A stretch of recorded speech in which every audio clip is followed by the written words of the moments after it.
नमस्कार। वक्रतुंड महाकाय सूर्यकोटि समप्रभा निर्विघ्नं कुरु मे देव सर्वकार्येषु सर्वदा। गणपति बप्पा मोरया। दोस्तों, आज है गणेश चतुर्थी और मैं आपके बीच समावर्तन ऑडियो विजुअल मैगजीन का 17वां अंक 17th एपिसोड लेकर के आया हूं और मैं हूं आपका अपना अजय भट्टाचार्य।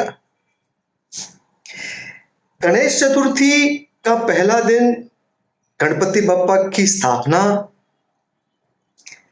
और मन में थोड़ी सी खुश नहीं हूं। छोटा था ना तो उज्जैन में दशहरा मैदान में हम लोग झांकी लगाते थे, अपनी क्रिएटिविटी दिखाते थे, सारे दोस्त मिलकर के खूब मजा मस्ती करते थे।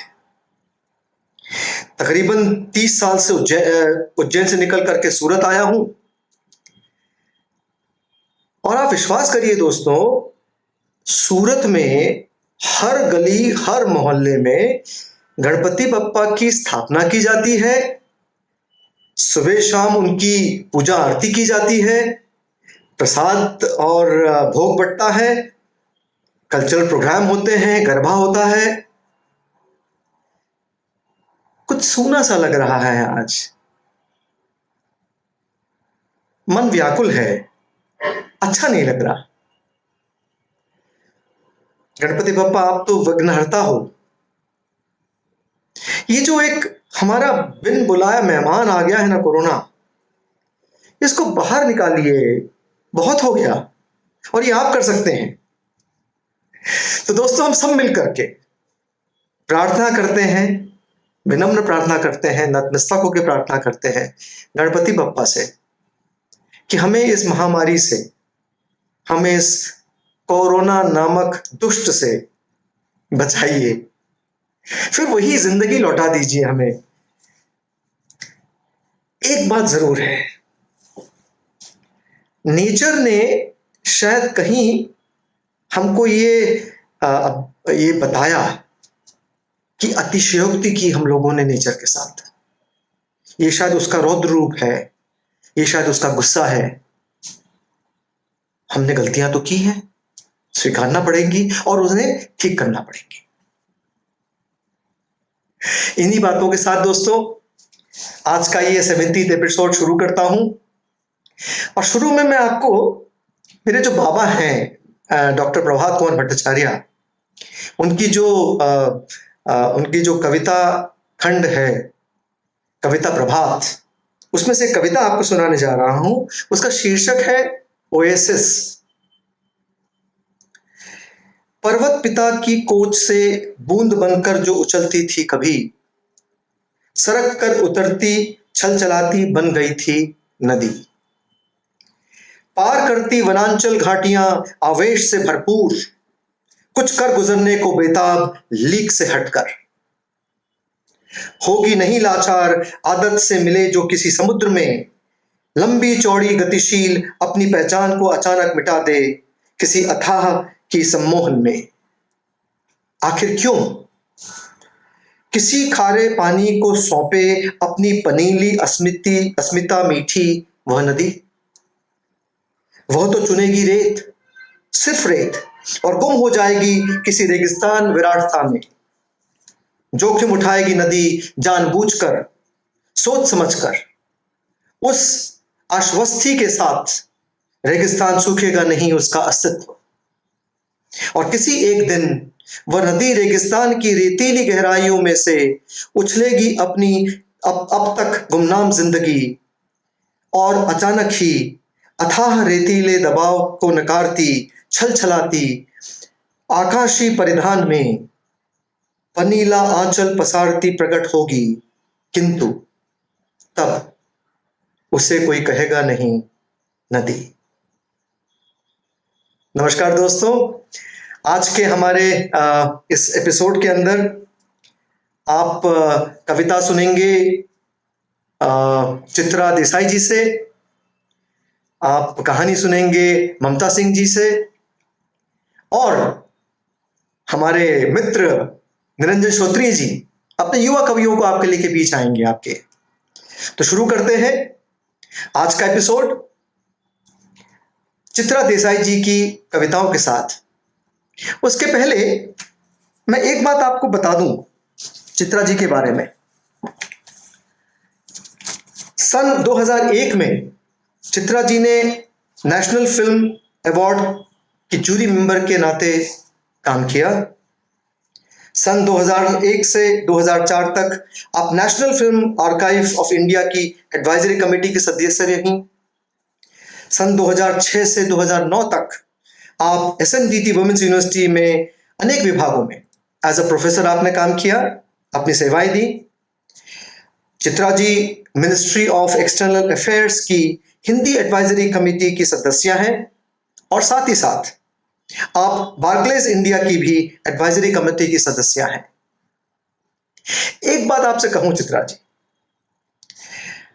आपने जब सूर्यमाला जी की कहानी पढ़ी तो आपकी जो आपका जो नरेशन था, आपका जो डिक्शन था, आपका जो लहजा था, वो सुनकर के मैंने अपनी बहन कृष्णा बनर्जी से कहा, मैंने कहा मैं कोशिश करूंगा कि मैं चित्रा देसाई जी जैसा नरेशन कर सकूं। तो चित्रा जी मैं प्रभावित हूं आपसे, आपके नरेशन से। आइए अपनी कविताओं से हमें और भी प्रभावित करिए। सम्मान के साथ आपको आमंत्रण देता हूं, चित्रा देसाई जी आइए और अपनी कविताएं सुनाइए। नमस्कार। समावर्तन के लिए कुछ कविताएं आपके सामने, छोटी छोटी कविताएं हैं। शुरुआत करते हैं अपनी आकाश, धरती और आस्था, पंचतत्व के 3 तत्व। आकाश। यहां न आदि है न अंत, यहां न आदि है न अंत, न परिधि न आकार, न सूक्ष्म न वृहद। शिव के कंठ सा नीला है आकाश। धरती का सारा विष पीकर कितना ऊपर उठ गया आकाश। धरती का सारा विष पीकर कितना ऊंचा उठ गया आकाश। दूसरी कविता, धरती।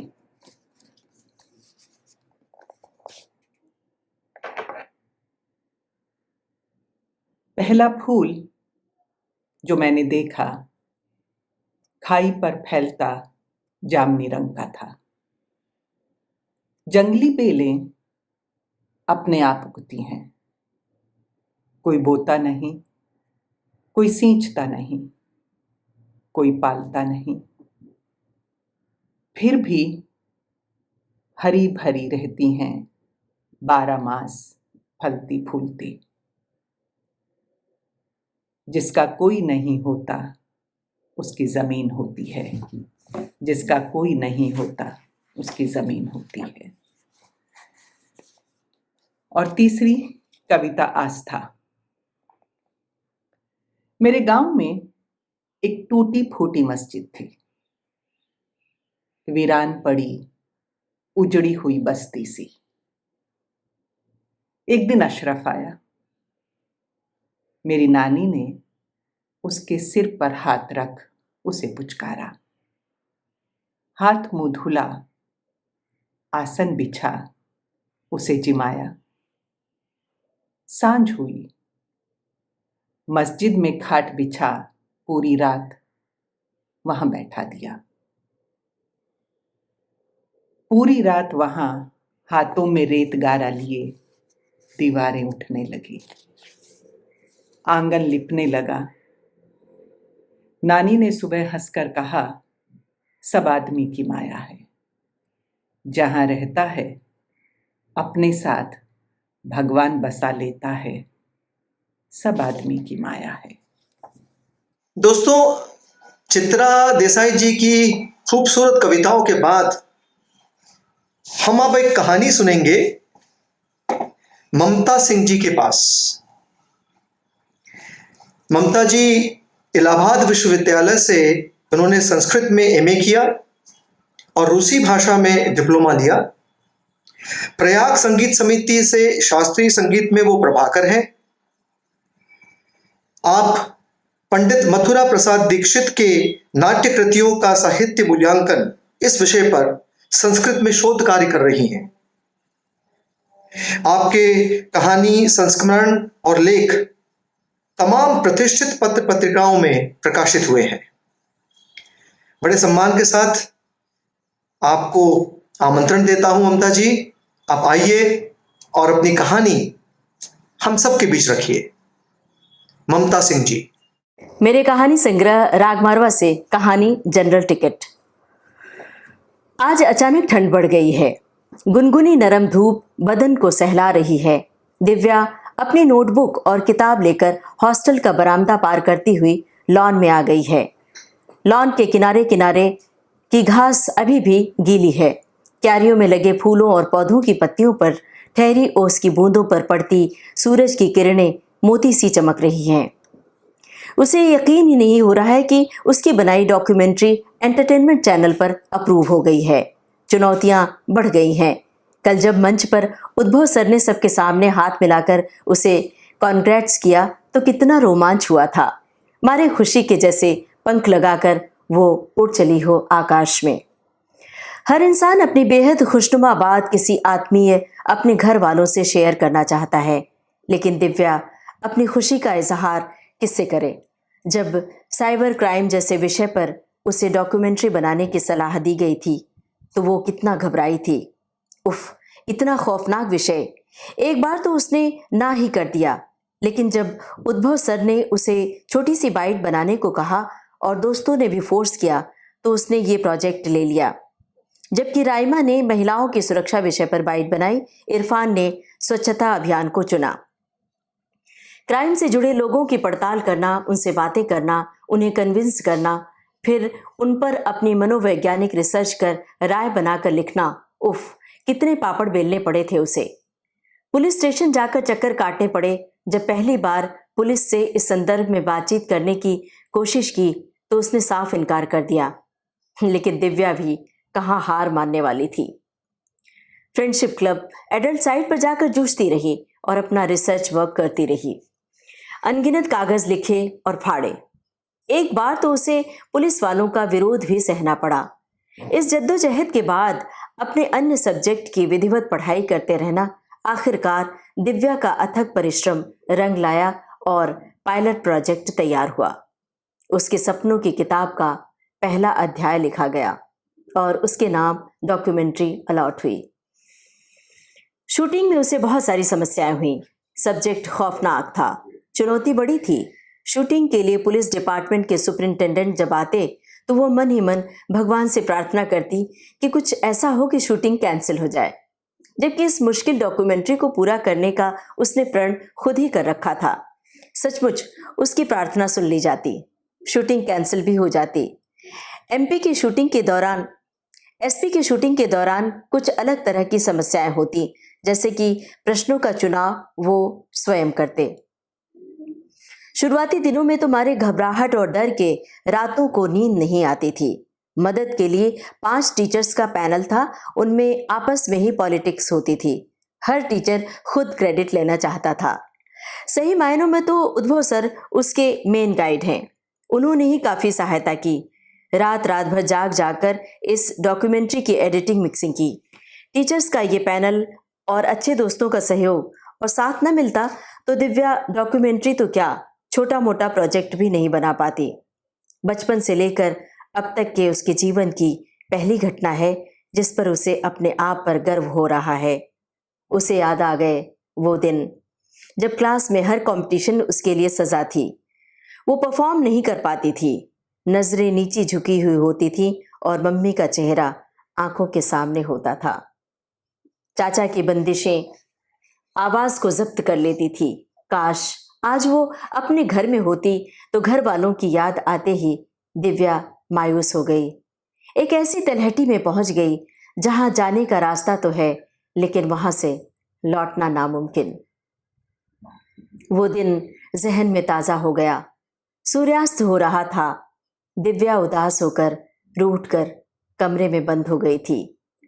वॉल साइज विंडो पर लगे पर्दे झटके से खींचकर कमरे में अंधेरा कर एसी चलाकर चादर तानकर वो लेट गई थी। 7 बजे यहाँ सूर्यास्त होता है। 8 बजे लोग दफ्तर से घर लौटकर शाम की चाय पीते हैं। ये कोई सोने का वक्त है? उठो दिव्या, उठो। कहते हुए पारो ने चादर खींचकर परे सरका दिया। वो सिरहाने बैठकर दिव्या को दुलराती हुई बोली, भूख हड़ताल से तुम अपने मन की करवा लोगी हैं? दिव्या तमक कर उठ बैठी। तो फिर क्या करूं कि मेरी डिमांड पूरी हो? इस घर में जरा भी अपनी मर्जी की करने के लिए जद्दोजहद करनी पड़ती है। कॉलेज की 10 लड़कियां हिस्सा ले रही हैं उस कैटवॉक शो में। मैं अकेली नहीं हूं। उस शो में सिर्फ 1000 रुपए ही तो फीस है, सिर्फ 1000 रुपए। सवाल रुपया का नहीं है, ड्रेस का है। फैशन टीवी की नेकेड लड़कियों की तरह तुम भी पूरा बदन हिलाकर बिल्ली चाल चलोगी हैं?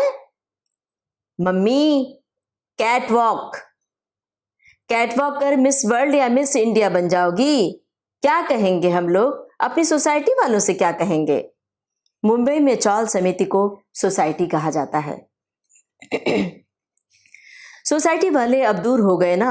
अब तो चौल की दुनिया से टावर में रहने आ गए हम। अब भी सोसाइटी वालों का कैसा डर, कैसा खौफ? मम्मी, ये सिर्फ फैशन शो है। स्टेज पर कैटवॉक करना है। इस पर हमें प्राइज मिलेगा। आजकल स्कूल कॉलेज में इस तरह के कंपटीशन होते रहते हैं। आखिर लास्ट ईयर रीना ने जीता था ये अवार्ड। उसे तो आप जानती हैं ना। बताइए, देखा है आपने उसे? मैंने हामी भर दी तो तेरे पापा नहीं मानेंगे। जैसे तैसे तेरे पापा को मना भी लिया ना हमने। तेरे चाचा को खबर लग गई तो वो पढ़ाई छुड़वा कर तेरी शादी करवा देंगे, समझी ना? अपने पापा को तो तू अच्छी तरह जानती है। चाचा के खिलाफ एक शब्द नहीं सुनते वो। दिव्या के लिए इस तरह का संघर्ष रोजमर्रा में शुमार हो गया था। अपनी एक भी बात मनवाने के लिए उसे ऐसे ही रोजाना जूझना पड़ता था। ये ड्रेस मत पहनो, स्लीवलेस नहीं चलेगा, शॉर्ट्स मिनी स्कर्ट पहनना तो अलाउड ही नहीं था। सिर्फ कॉलेज जाते वक्त जीन्स और टॉप पहनने की बड़ी मुश्किल से इजाजत मिल सकी थी, लेकिन साथ में स्टॉल या दुपट्टा डालना जरूरी था। कॉलेज के शुरुआती दिनों में दिव्या घर से सलवार सूट पहनकर निकलती और रायमा के घर चेंज कर जीन्स और टॉप पहनती, फिर कॉलेज जाती। एक दिन चाची ने देख लिया और बहुत हंगामा हुआ। पापा की हर बात मानने वाली मम्मी ने इस बार मर्म को समझा और इस वेस्टर्न पोशाक पर मुहर लगा दी। पर शर्त ये कि गला डीप नहीं होना चाहिए, सीना ढका होना चाहिए। कॉलेज जाते वक्त किसी लड़के से मेलजोल नहीं करना, हाथ नहीं मिलाना, किसी की बाइक पर लिफ्ट नहीं लेना, समझी? इस तरह की नसीहतों की घुट्टी मम्मी रोज पिलाती थी। कॉलेज के फंक्शन में डांस और गाने में पार्टिसिपेट करने का सोचना भी पाप था। दिव्या के घर में कॉलेज का मतलब सिर्फ पढ़ाई, किताबें और इम्तिहान पास करना। एक्स्ट्रा करिकुलर की कोई जगह नहीं थी इस घर में। गुड गर्ल बनकर सिर झुकाकर कॉलेज जाना और घर लौटकर रोजाना आने वाले मेहमानों का स्वागत करना और निपुणता से घर के कामकाज करना, यही उसकी बेहतरीन जिंदगी थी। अपनी राय दी कि 10 मिनट का भाषण सुनने को मिल जाता था। कभी कभी रायमा की बिंदास बातें उसे सही लगती। सब कुछ अपनी मर्जी से करो, घर वाले कन्विंस ना हो तो उनसे बहाने बनाओ या फिर झूठ बोलो। वो तो अक्सर लड़के लड़कियों के ग्रुप के साथ ट्रैकिंग पर चली जाती थी। उसके घर वाले राजी भी हो जाते थे। दिव्या के घर वाले इतने पारंपरिक और दकियानूस हैं कि अभी भी उत्तर प्रदेश के बलिया जिले के सपई गांव वाली मानसिकता उनके भीतर गहरी जड़ें जमाए हुए है। क्या गांव से जुड़े होने का मतलब है अपनी सोच पिछड़ेपन के घूरे में जमा रखो? समय के साथ विचारों की रिसाइकलिंग बहुत जरूरी है। विचार, उसूल, ये सब दिव्या के घर वालों के लिए महज किताबी अल्फाज हैं। वक्त पर खाना खाना, पैसे कमाना, साल में एक आध बार घूमने जाना, यही शानो शौकत की जिंदगी है। उनके मुताबिक दिव्या को यह सब तो मिल रहा है, फिर क्या कमी है?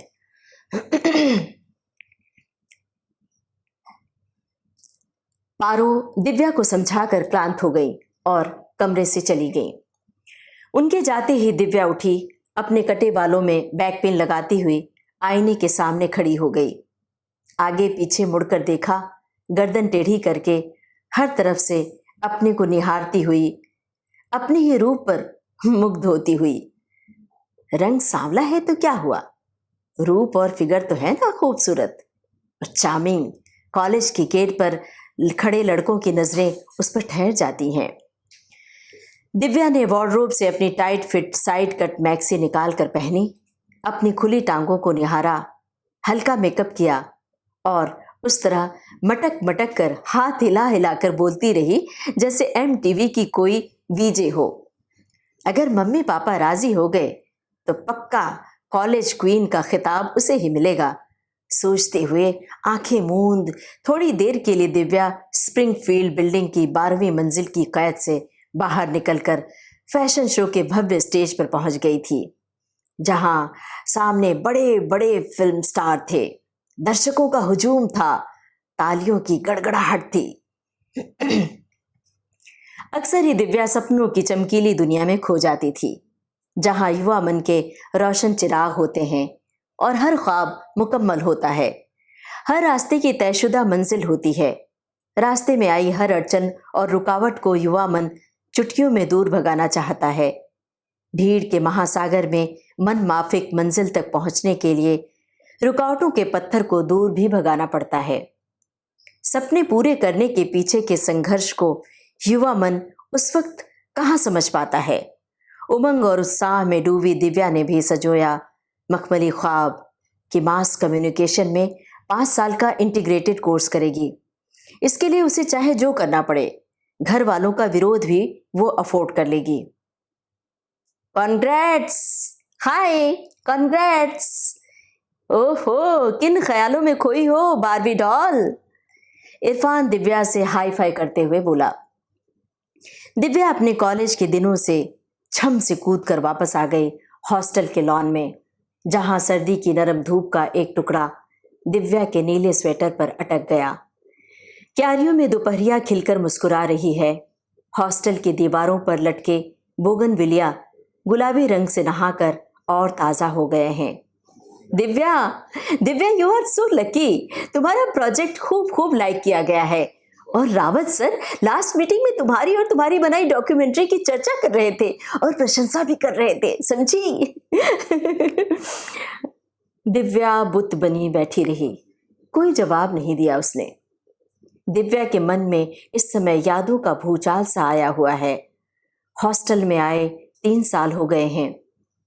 घर वालों को लेकर वो कभी भी इतनी व्यग्र नहीं हुई, पर आज मम्मी जैसे सामने है। सौम्या दी की नसीहतें कितनी आसान हैं। दिव्या स्मृतियों की रेतीली आंधी और तपिश से झुलस गई है। उड़ती हुई रेत से दिव्या अपना चेहरा बचाने की कोशिश कर रही है, लेकिन रेत की किरकिरी मुंह में भरी जा रही है और जैसे उसका पूरा बदन और मन शुष्क रूखा हुआ जा रहा है। तपिश और दंश को छोड़ आई है घर पर, लेकिन हॉस्टल की जद्दोजहद भी कहाँ कम है। आर्थिक तंगी, पढ़ाई का प्रेशर, प्रोजेक्ट पूरा करने का तनाव और दबाव, रिश्तों के समीकरण, इस सब में निपट अकेले तालमेल बिठाना कितना कठिन है। अपनी सारी जिम्मेदारी घर वालों पर थी, सारा दोष घर वालों पर मढ़ देती थी, पर अब अपनी गलतियों की सजा खुद को देनी है। खुद को अपनी पीड़ा से भी निकालना है। दिव्या खुद को तपते रेगिस्तान में पाती है, जहां दूर तक वीरान है। मालूम है नियत दूरी तय करने पर उसे लोग मिलेंगे। मालूम है नियत दूरी तय करने पर उसे लोग मिलेंगे। शहर मिलेगा, पर उस दूरी तक पहुंचने के लिए कड़ी मेहनत और लंबा संघर्ष है। हॉस्टल के कलीग्स, दोस्तों और टीचर्स के साथ के बावजूद वो खुद को मरुस्थल में अकेला पाती है। कामयाबी मिल जाना भी कई बार बेहद एकाकी बना देता है। कामयाबी कई बार अपने मित्रों से भी दूर कर देती है। What happened, Divya? तुम खुश नहीं हो? क्या हुआ? अब तो डॉक्यूमेंट्री से पैसे भी आ जाएंगे। तुम्हारी कड़की के दिन अब खत्म होने वाले हैं। अब सिर्फ स्कॉलरशिप के भरोसे नहीं जीना होगा। निश्वास छोड़ते हुए दिव्या बोली, नहीं यार, खुश हूं। आज घर वालों की तलब लगी है बहुत। तू उन्हें फोन करके बता दे कि तू खुश है, तुझे कितनी कामयाबी मिली है। नहीं नहीं इरफान, उनकी नाराजगी और बढ़ जाएगी। उन्हें पता नहीं कि हम यहां रात रात भर बॉयज और गर्ल्स साथ साथ काम करते हैं, एक दूसरे को हक करते हैं। फाइनल एडिटिंग वाले दिन में राइमा और उद्भव सर ने एक ही रूम शेयर किया था। बस थोड़ी देर के लिए झपकी ली थी बारी बारी से। उन्हें ये सब पता चलेगा ना, इन सब की भनक भी लग जाएगी तो वो मुझे जिंदा नहीं छोड़ेंगे, पता है। वैसे भी मैं कौन सा उनके लिए जिंदा हूं। उस दिन फोन पर मम्मी ने तो कह ही दिया था, तू हम सब के लिए मर चुकी है, मर चुकी है।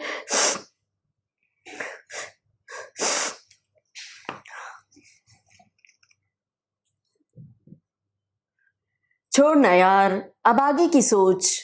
2 महीने बाद फंक्शन है, ड्रामे का थीम तैयार हो गया है। इस बार एक ड्रामा, एक कोरस सॉन्ग तैयार कर लेते हैं।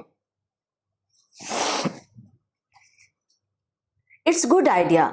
पिछले साल का function up to the mark नहीं था, इस बार हम लोग कोई कोर कसर नहीं छोड़ेंगे। मैं तो बस 2 साल और बिताकर यहां से सीधा मुंबई वापस लौटूंगी। मम्मी पापा से दूर आई हूं, उन्हें नाराज करके तो कुछ बनकर ही पास जाऊंगी। टेलीविजन चैनल में काम करना बस इतना सा ख्वाब है। हाँ, पर अब तुझे प्रॉब्लम क्या है? मैंने सुना है तेरी बनाई वो साइबर क्राइम वाली डॉक्यूमेंट्री एंटरटेनमेंट चैनल के लिए अप्रूव हो गई है। हाँ यार, सिर्फ अप्रूव हुई है, टेलीकास्ट नहीं हुई है। मेरे सीरियल्स जब कोई चैनल पर टेलीकास्ट होंगे तब वो मेरी कामयाबी की पहली सीढ़ी होगी। वैसे ज्ञान दर्शन चैनल ने हम सब की डॉक्यूमेंट्री का एक मोन्टाज दिखाया था, राइमा बता रही थी। इरफान ने घड़ी देखी, उसके लेक्चर का टाइम हो रहा था, वहां से वो चला गया। इरफान के जाते ही दिव्या फिर स्मृतियों की कटीली सघन झाड़ियों में उलझ गई। गोया कोई ऐसी मखमली याद नहीं है जिसके दामन में वो सिर रखकर सुकून पाए, जो नरम स्पर्श से सहलाए। उसकी हर याद कसैली है। 12वीं की पढ़ाई के दौरान दिव्या ने कभी स्वावलंबी होकर कुछ नहीं किया। बहुत मन होता था डांस में, नाटक में हिस्सा लेने का, पर सब कुछ प्रतिबंधित था। 3 भाई बहनों में सौम्या दी सबसे बड़ी, उसके बाद दिव्या और सोनू छोटा। दिव्या के सामने सौम्या दी एक प्रतिमान की तरह थी। हर बात में सौम्या दी का उदाहरण दिया जाता था। सौम्या की तरह बनो, उसे देखो, उसने भी पढ़ाई की है, वगैरह वगैरह। दिव्या के घर वालों के मुताबिक सौम्या की अच्छाई के कुछ पैमाने निर्धारित थे जो दिव्या को कतई गवारा नहीं थे। दिव्या ने जब भी पढ़ाई के अलावा अपने देखे सपनों का जिक्र किया तो सौम्या का उदाहरण सामने पेश कर दिया गया। एक बार जब दिव्या ने ऊंची आवाज में कह दिया, सौम्या दी को आखिर क्या मिला? आधी अधूरी पढ़ाई कर ली, अब वो अपने घर में ही नौकर से भी बदतर हालत में जी रही हैं। क्या फायदा इस जिंदगी का? मुझे नहीं बनना है सौम्या दी, नहीं बनना है। मुझे टीवी चैनल और फिल्मों में काम करना है। वाक्य पूरा होता इससे पहले ही मम्मी का जोरदार चांटा गाल पर लगा था। उस दिन दिव्या कमरा बंद करके खूब रोई थी।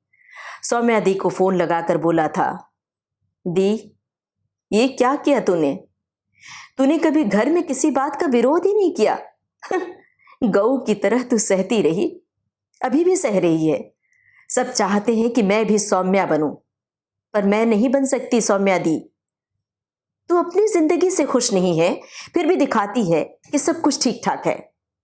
दीदी, सब ठीक और अच्छे जीवन में फर्क है।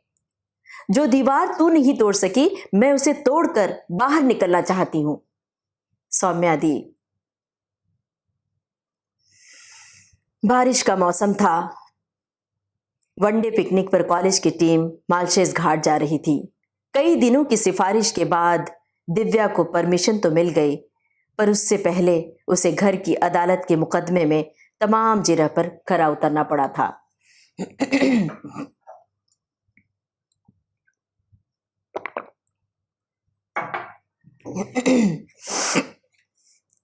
कितने लोग, कौन कौन जा रहे हैं? वो लड़के संस्कारी और कुलीन तो है ना। लड़कों से डिस्टेंस मेंटेन रखना। वे हाथ मिलाने के बहाने लड़कियों के करीब आते हैं और फिर दोस्ती की कड़ी जोड़ लेते हैं। पर हमारे यहाँ लड़कों से लड़कियों की दोस्ती नहीं चलती। हम खानदानी लोग हैं। तुम्हें मजबूरी में को एजुकेशन में पढ़ाया जा रहा है। समझाइश की ये पुड़िया चाचा ने थमाई थी। चाची ने कपड़ों पर सवाल उठाया था। झरने में भीग जाओगी। पारदर्शी कपड़ों पर लड़कों की नजर फिसलती है। मोटे कपड़े का कॉटन सूट पहनना। हाँ, बाइक पर तुम्हारे चाचा के साथ बैठकर हम भी इतना घूमे हैं, लेकिन मजाल क्या कि सिर का पल्लू भी कभी उतर गया हो, समझी? चाची ने ज्ञान की घुट्टी दी थी। दिव्या ने सोचा कि अगर वो बता दे कि वहां स्विमिंग पूल में स्विम सूट पहनना पड़ेगा तो जाना ही रद्द हो जाएगा। फिर भी दिव्या ये कहने से नहीं चूकी कि चाची, जब विनोद भैया घर से इतनी दूर मनाली 4 दिन की ट्रिप पर गए थे तो ग्रुप में लड़कियां ज्यादा थीं, लेकिन विनोद भैया से इतनी जिरह आप लोगों ने किसी ने नहीं की थी, क्योंकि वो इस घर के सुपुत्र है ना। जिस घर में सवाल पूछने की मनाही हो, वहां इस जुर्रत की सजा के तौर पर दिव्या को सबके सामने थप्पड़ खाना पड़ा था। जन्म देने वाली मम्मी का तो सबसे बड़ा हक बनता था संस्कारों के पुराने घिसे पिटे पन्ने पढ़ाने का। वो हाथ पकड़कर बेडरूम में खींचती हुई दिव्या को ले गई थी, लेकिन अंदर जाकर उन्हें न जाने क्या हुआ कि वो पुचकारने लगी। ए बेटी, कुदरत ने जो फासला बनाया है ना लड़की लड़के में, उसे कोई नहीं पाट सकता बेटा। हम संस्कारी लोग हैं, इतने आगे नहीं बढ़े हैं। हम कितना भी सभ्यता सीख लें, हमारा सोच तुम्हारी पीढ़ी की तरह आधुनिक और खुली नहीं हो सकती है। हमें पता है कि तू दोहरी जिंदगी जीती है, घर में अलग जीती है और कॉलेज में अलग जीती है। घर की दहलीज पार करते ही पूरी संस्कृति बदल जाती है। पर क्या करें, हम मजबूर हैं। हम भी हिंदी में एमए किए हैं। एमए जानती है, फैशन डिजाइनिंग में डिप्लोमा भी किए हैं। लेकिन वही खाना बनाना खिलाना, हम लड़कियों को अपनी राय या सिद्धांत बनाने की आज़ादी हमारे समाज ने हमें नहीं दी है, समझी ना। तेरे पापा और तेरे चाचा की सोच हम कभी नहीं बदल पाएंगे। निरंजन भाई कैसे हैं? सच बताइए निरंजन भाई, आज कितने लड्डू खाए? गणपति बप्पा की स्थापना हो और प्रसाद में लड्डू ना हो, ऐसा तो हो नहीं सकता। मैं बाकी नहीं रहूंगा। जिस दिन गुना आ गया, भाभी जी से कह के रखिएगा मेरे लिए लड्डू तैयार रखें। और आज आपके जो युवा कवि हैं, आपके जो तमाम युवा कवि हैं, उनमें से कुछ युवा कवियों को लेकर के हमारे बीच आइए निरंजन भाई।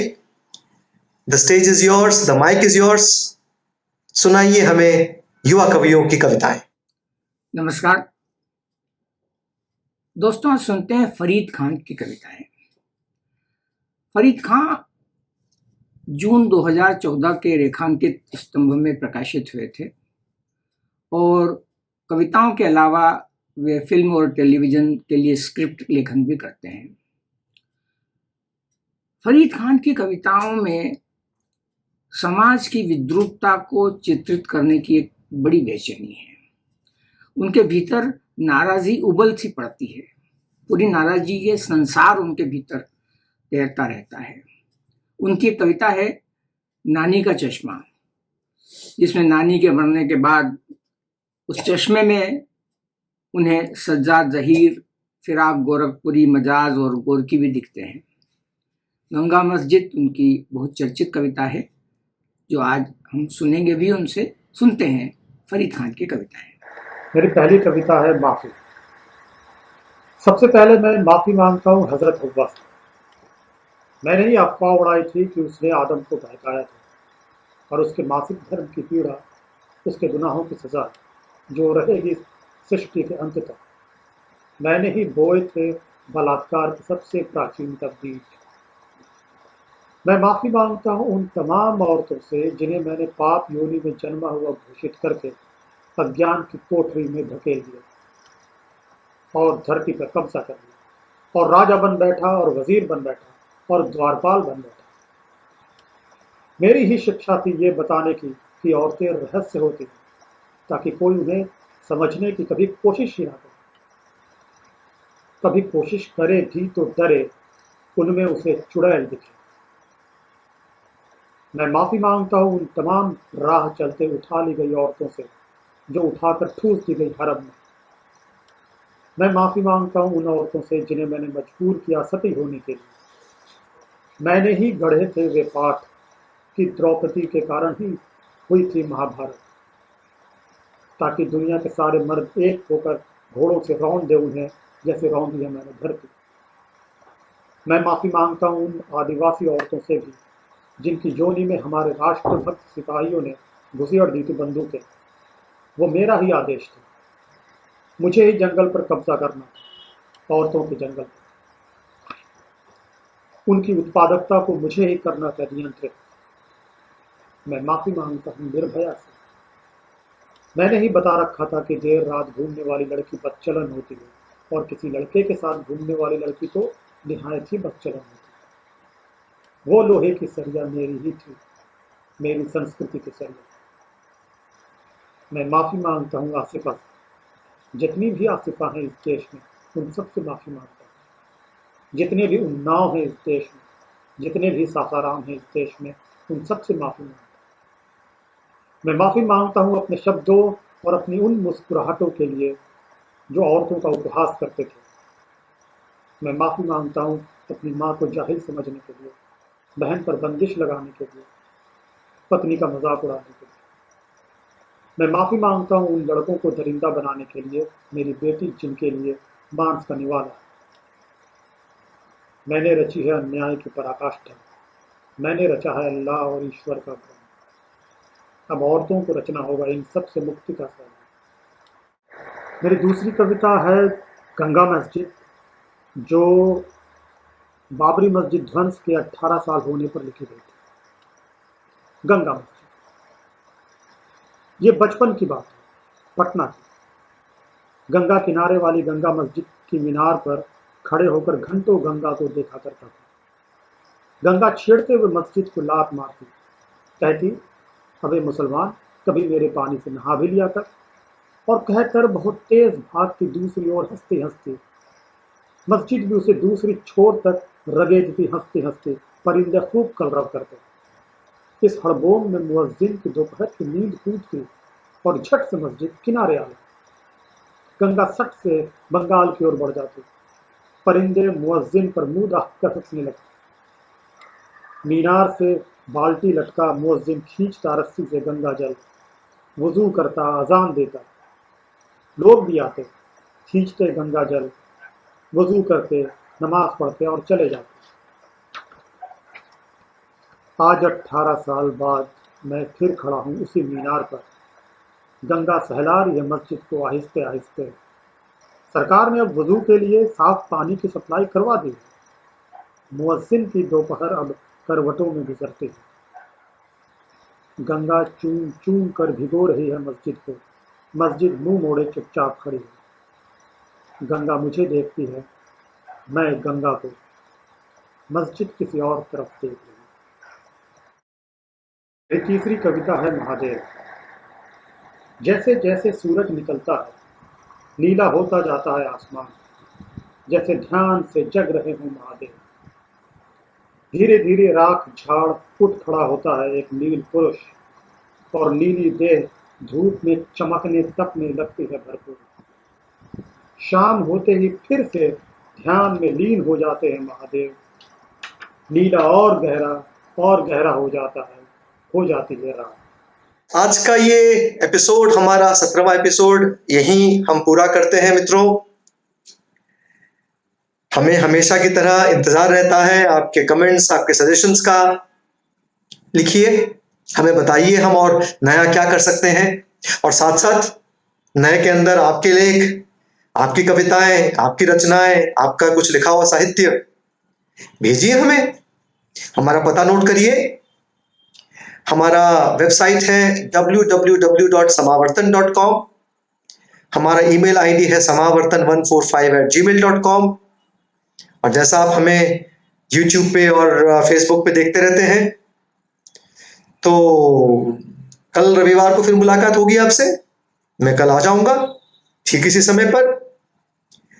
उम्मीद करूंगा कि आप मेरे साथ रहेंगे जिस तरह से आज आप मेरे साथ हैं। आज के लिए गणपति बप्पा मोरिया के साथ नमस्कार।